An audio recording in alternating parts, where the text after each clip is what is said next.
War, wisdom और wealth. जब दुनिया में वॉर या जियोपॉलिटिकल टेंशन होता है तो सबसे पहले रिएक्शन क्या होता है?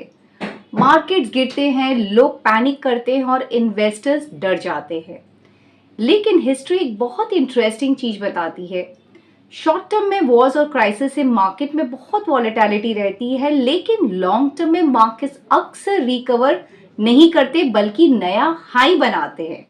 आज की इंटरकनेक्टेड वर्ल्ड में जब भी कहीं कॉन्फ्लिक्ट होता है, चाहे वो यूरोप हो, मिडिल ईस्ट हो या एशिया, उसका इम्पैक्ट ग्लोबल इकोनॉमी और स्टॉक मार्केट्स पर भी पड़ता है।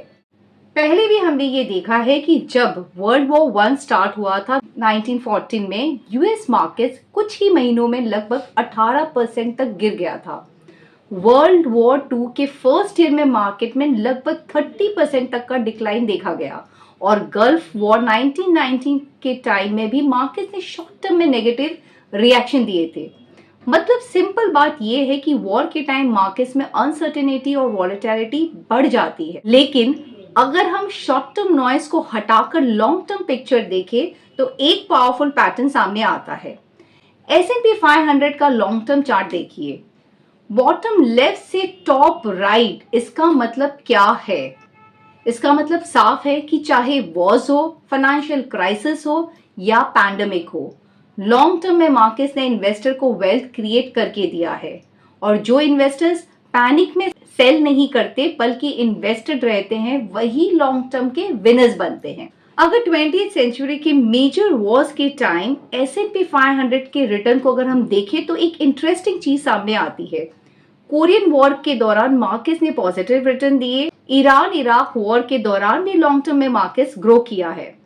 वियतनाम वॉर के दौरान भी इन्वेस्टर्स को वेल्थ क्रिएशन का मौका मिला था। इसका मतलब ये नहीं है कि वॉर्स अच्छे हैं, बिल्कुल नहीं। देखिए, मार्केट्स का नेचर लॉन्ग टर्म ग्रोथ का होता है। इंडिया में भी सिमिलर पैटर्न देखा गया है। पार्लियामेंट अटैक हो, चाहे मुंबई ट्रेन ब्लास्ट हो या पुलवामा अटैक, शॉर्ट टर्म में मार्केट्स में वॉलेटिलिटी जरूर आई, लेकिन अगर 1 या 3 साल के बाद का डेटा अगर हम देखें तो मेजॉरिटी केसेस में हमने ये देखा है कि मार्केट्स रिकवर हुआ है और पॉजिटिव रिटर्न्स दिए हैं।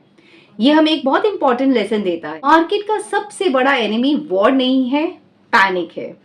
शॉर्ट टर्म न्यूज और फियर इन्वेस्टर्स को इमोशनल डिसीजन लेने पर मजबूर कर देते हैं, लेकिन सक्सेसफुल इन्वेस्टर्स क्या करते हैं?